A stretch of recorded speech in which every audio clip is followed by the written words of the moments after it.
ध्यान रखें, इस राधा अष्टमी कथा को पूरा अवश्य सुनें, क्योंकि बीच में अधूरा छोड़ने से राधा रानी और श्री कृष्ण का अपमान माना जाता है और आप पाप के भागी बन सकते हैं। तो इसलिए आप इस कथा को आरंभ किया है तो पूरा अवश्य सुनें, जिससे कि राधा रानी और श्री कृष्ण की कृपा आप पर सदैव बनी रहे और पाप के भागीदार ना बने। आइए कथा आरंभ करते हैं। भाद्रपद मास शुक्ल पक्ष की अष्टमी तिथि के दिन श्री राधा रानी प्रकट हुई थी। वे बृषभानु महाराज जी की यज्ञ भूमि में प्रकट हुई और पुराणों में उन्हें कृष्ण वल्लभा कहकर गुणगान किया गया है। वे श्री वृंदावन की अधिष्ठात्री देवी और श्री कृष्ण को आनंद देने वाली प्रिया मानी जाती हैं। कुछ स्थानों पर उनका प्रागट्य बरसाना या रावल ग्राम में प्रातः काल मनाया जाता है। पुराणों के अनुसार मध्य काल में उनका प्रागट्य हुआ था, इसलिए इस दिन मध्य में राधा जी की पूजा विशेष फलदायी मानी गई है। शास्त्रों में श्री राधा जी को शाश्वत शक्ति स्वरूपा और कृष्ण प्राणों की अधिष्ठात्री देवी बताया गया है, इसलिए राधा जी की पूजा के बिना श्री कृष्ण की पूजा अधूरी मानी जाती है। श्रीमद् देवी भागवत में स्वयं भगवान नारायण ने कहा है कि यदि राधा जी की पूजा न की जाए तो मनुष्य कृष्ण के पूजा का अधिकारी नहीं होता। अतः प्रत्येक भक्त को श्रद्धा और निष्ठा से राधा जी की आराधना अवश्य करनी चाहिए। राधा अष्टमी के दिन जो भक्त श्रद्धा और नियम पूर्वक राधा कृष्ण की युगल जोड़ी की पूजा करते हैं, उनकी सभी मनोकामनाएं पूर्ण होती हैं। एक बार देवर्षि नारद जी ने भगवान सदाशिव के चरणों में प्रणाम करके पूछा, हे प्रभु, राधा देवी कौन है? क्या वे लक्ष्मी हैं या महालक्ष्मी या सरस्वती? क्या वे वैष्णवी प्राकृतिक है या मुनि कन्या? कृपा करके उनके स्वरूप का वर्णन कीजिए। भगवान सदाशिव मुस्कुराए और बोले, हे नारद जी, राधा जी का वर्णन करना मेरे लिए भी कठिन है।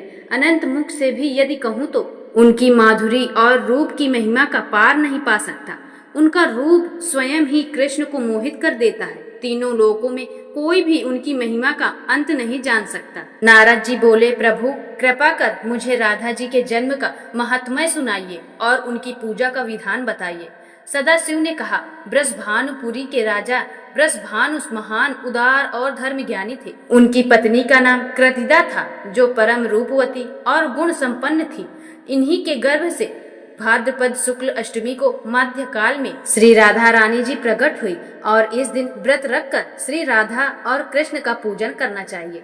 मंदिर को ध्वजा, पुष्प, माल्य, वस्त्र और तोरणों से सजाना चाहिए। सुगंधित धूप, दीप, नववेद और पंचरंग के चूर्ण से मंडप बनाकर उनमें सोषण दल कमल यंत्र स्थापित करें।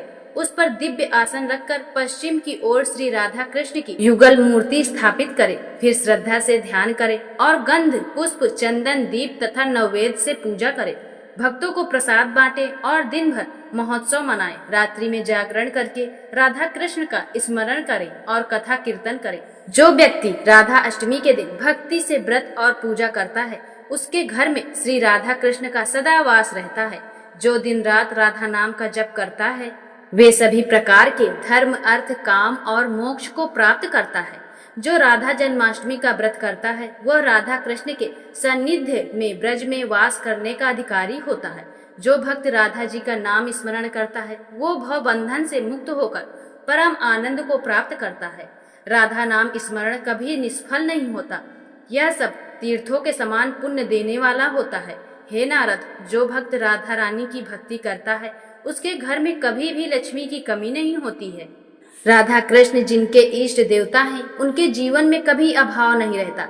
नारद जी यह सब सुनकर राधा अष्टमी का व्रत विधि विधान पूर्वक किया और वे परम आनंद को प्राप्त हुए। जो मनुष्य राधा अष्टमी की कथा सुनता है, वह सुख, धन और गुणों से संपन्न होता है।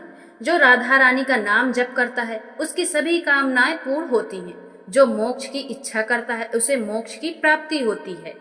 तो प्रेम से बोलिए, राधा रानी की जय। जय श्री कृष्ण की, श्री वृंदावन धाम की जय।